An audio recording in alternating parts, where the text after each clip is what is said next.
Hey guys, Frankie here. Saturday morning. Hey guys, Frankie here. Saturday morning. Hey guys, Frankie here. It's Saturday morning. Hey guys, Frankie here. It is early Saturday morning.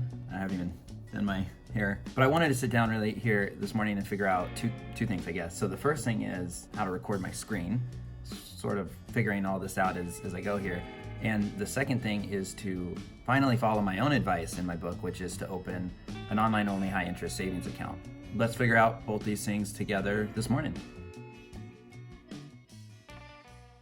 Okay, so that was 6 months ago, and the account that I opened up that day through Ally was what I ended up going with. I still have that account, and I still have the shirt. I was just about to show you exactly how I opened that account, but there's a lot of personal information, and I don't think you want to watch all of my research.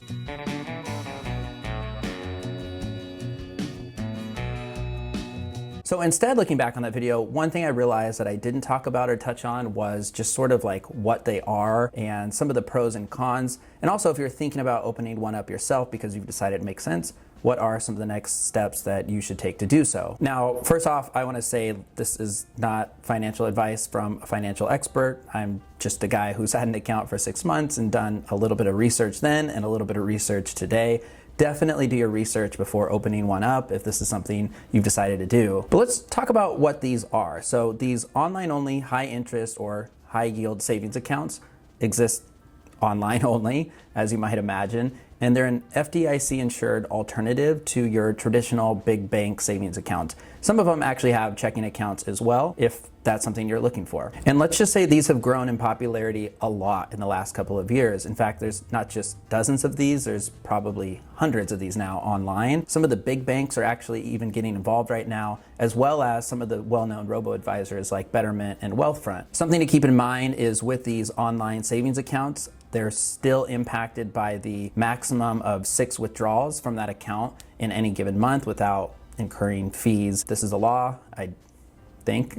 And personally, how I use mine is actually as my emergency fund. So my goal was to save 4 months of expenses, and this is things like rent, bills, and food. Maybe transportation, I guess, would be involved with that as well, although I keep that very low.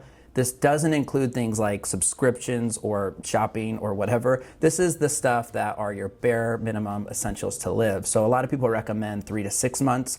If 6 months sounds like too much, once you've kind of calculated your monthly expense number, just aim for 3 months as a good starting point. And this might be a good resource for you to put that money out of sight, out of mind in a separate savings account that you're not accessing all the time. Okay, so let's talk pros and cons.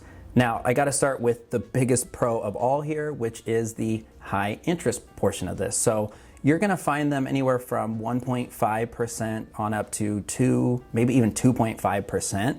And this is great because your traditional big banks are usually only offering, I think the national average I heard is 0.06%. So you're going to earn dollars with that kind of interest on your savings rather than potentially hundreds of dollars if you were to go with a high yield account. This is important because your money needs to keep up with inflation at a minimum, which is roughly 2% a year. So I would certainly shoot for that as a sweet spot, is that 2%. When you start your research. And that 2% is actually pretty similar to safer investments that you might have heard of, like bonds. It's even right on there, on par with some certificate of deposits, which is another way to go about earning safe interest on your money that you're saving. But again, it's much more liquid than having a CD. And I would argue it's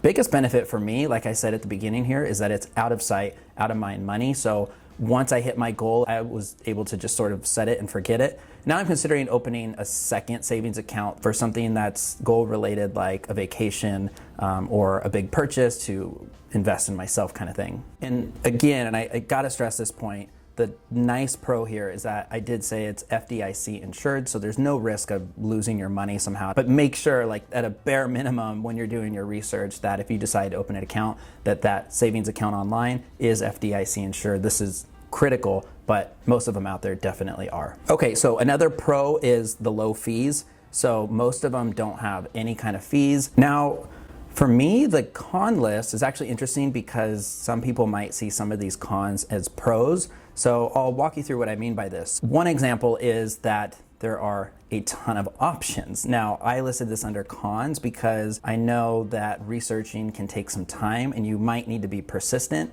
and you might get overwhelmed with all the different options and features, but I would say just stick to this. Make sure customer service looks like it has good reviews and that it's FDIC insured, and that the interest rate is somewhere around 2%, and that there are no fees to get started. And honestly, maybe no minimum too would be nice. Another con is that these interest rates are variable. It would be nice if they went up, but actually recently they have been going down. So my personal account at Ally went from 2.2% down to 2%, down to 1.9%, and this all happened in just the last 2 months. Betterment, I've been seeing the same thing. They started way up there at like 2.56, and I think they're down in like the 2.35 range right now, which is still excellent, by the way. So another con is that not all of them offer checking accounts, and so this means that your money is less liquid, so it's not super available to you right away if you need it. Now, again, I looked at this as a pro so that I'm not tempted to dip into it. It's going to take 3 to 5 days to transfer to my bank to make it accessible in cash, which brings me to another con, which is that there are no physical branches for these, and so you can't deposit cash, unfortunately. The pro side of that is a lot of them do offer the opportunity to deposit checks through their apps. And finally, in terms of cons that I would list in this category, is customer service can be a con. Again, this is something I listed that you should keep top of mind during your research. Is there a phone number that is readily accessible? Mine, for example, in the top right corner of the website actually has the wait time right next to the phone number, which I think is really cool. The wait time I saw right before this was something like 9 minutes. Not too bad, but again, not as fast as walking into the branch that's a couple blocks away and speaking to someone face to face. A lot of them, though, do have 24/7 chat options, so that's usually all I need, to be honest, to take care of any issues or ask a question. 90 degrees inside. I have a handy fan. All right. So that covers, I think, the bulk of the pros and cons. Again, though, I highly recommend you do your own research. One super easy way to do this, and this is all that I did today, honestly, and 6 months ago. Usually there's 6. Okay. Is to simply do a quick Google search. So if you were to just type in best online only high interest savings account 2019 or whatever year it is, skip past the first couple of results. Those are usually sponsored, but ones that I'd recommend that show up high on the list are NerdWallet, Magnify Money, and Bankrate. So those are usually going to do something like the top 10, or they might list them like best with customer service or best with interest rate, ranked, maybe sortable, that kind of thing. So depending on exactly what you're looking for, just do a quick Google search and you'll find, I think, what you need. And again, don't base it solely on the interest rate.